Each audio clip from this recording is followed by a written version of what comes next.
خشک رویہ رکھنے والے اس درخت کی مانند ہے جو پھولوں اور پھلوں سے محروم ہو، نہ بیٹھنے والے کو سایہ دے اور نہ نظر ڈالنے والے کو خوشی پہنچائے۔ دنیا ایک سمندر ہے اور اس کا ساحل آخرت ہے۔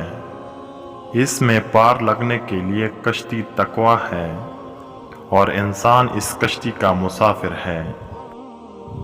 انسان بزدل اتنا ہے کہ خوابوں میں ڈر جاتا ہے اور بے خوف اتنا ہے کہ جاگے میں بھی اللہ سے نہیں ڈرتا۔ میں نے پوچھا بابا جی حسد کیا ہے؟ کہنے لگے رب کی تقسیم سے اختلاف رکھنا۔ ٹوٹے ہوئے دلوں کو کبھی جوڑ کر تو دیکھو، نیکی یہ مختصر ہے مگر حج سے کم نہیں۔ دوسروں پر تنقید کرنے اور ان کی غلطی پر اللہ اللہ کرنے سے بہتر ہے کہ اپنی غلطی پر استغفر اللہ کیا جائے۔ ہارنا ضروری تب ہوتا ہے جب لڑائی اپنوں سے ہو، جیتنا ضروری تب ہوتا ہے جب لڑائی اپنے آپ سے ہو۔ زندگی کے سفر میں ان پر توجہ نہ دیں جو آپ کے راستے میں کھڑے تھے، ان کے بارے میں سوچیں جو آپ کے ساتھ کھڑے تھے۔ حضرت علی سے پوچھا گیا کہ انسان برا کب بنتا ہے؟ فرمایا جب وہ اپنے آپ کو دوسروں سے اچھا سمجھنے لگے۔ کہتے ہیں زندگی جنت ہوتی ہے جب تک ماں باپ زندہ ہوتے ہیں۔ جن کے ساتھ زندگی گزارنی ہو ان میں نقص نہیں تلاش کیے جاتے۔ اکیلے کھڑے ہونے کا مطلب ہرگز یہ نہیں ہوتا کہ آپ تنہا ہو گئے ہو، بلکہ اس کا مطلب ہے کہ آپ اکیلے ہی تمام معاملات کو سلجھانے کی اہلیت رکھتے ہیں۔ اپنے گھر کی باتیں باہر کے لوگوں کو ہرگز نہ بتاؤ، ورنہ تمہاری غیر موجودگی میں لوگ تمہارا مذاق اڑائیں گے۔ ہم ایسے دور میں ہیں کہ جہاں پتہ ہی نہیں چلتا پہلو میں بیٹھا شخص دوست ہے یا سانپ۔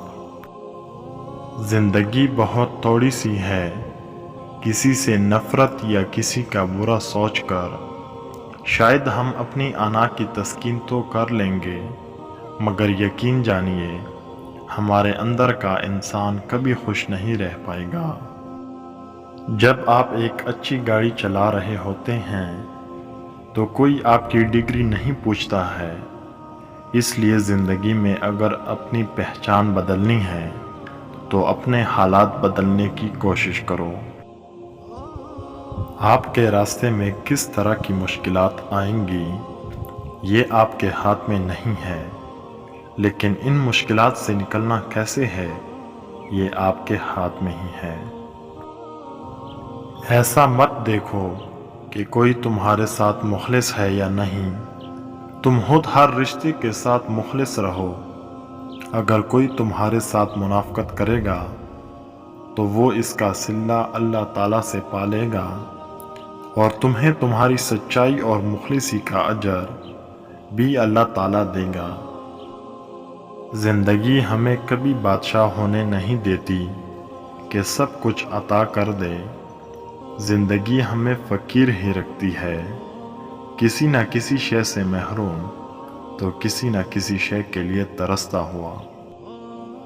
غصے کی حالت میں کبھی بھی برے الفاظ نہیں استعمال کرنے چاہیے۔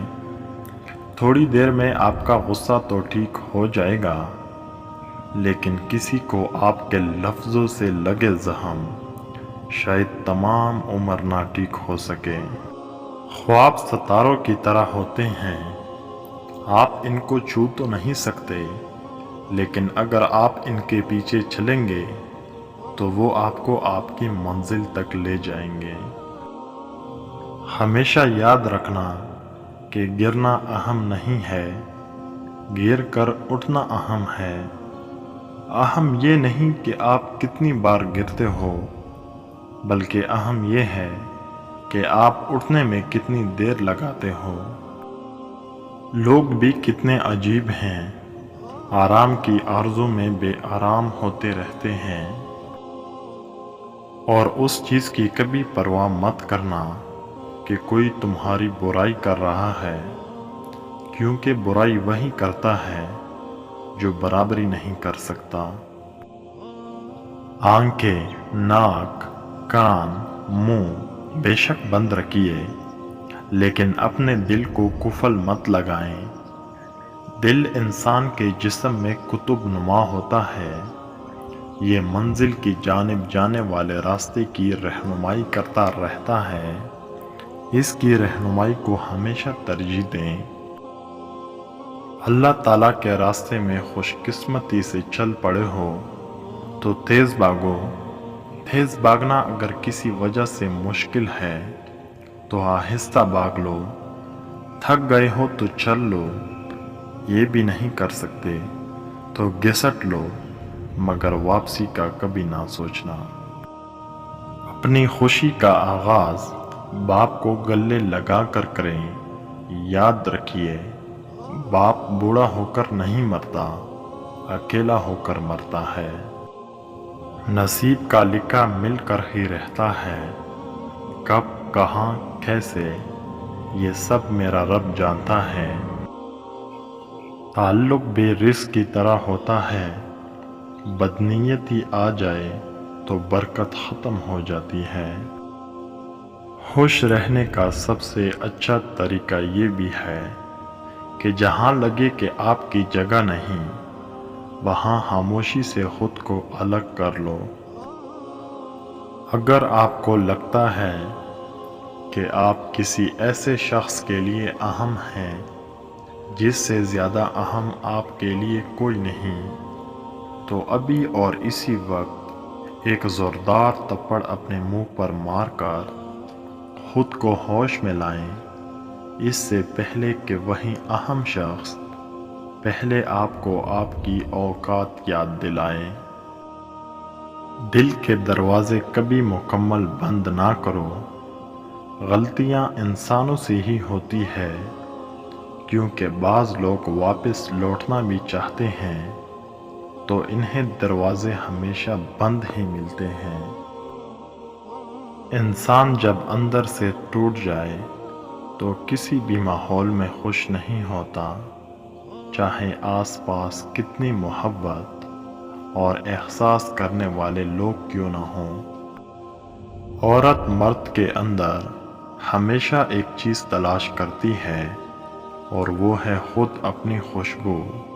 اگر یہ مل جائے تو وہ اس کی ہو جاتی ہے، کیونکہ عورت مرد سے بنی ہے، اس لیے عورت کا مرتبہ مرد سے پست ہے۔ اللہ تعالیٰ فرماتا ہے کہ مردوں کو عورتوں پر ایک درجہ فضیلت ہے۔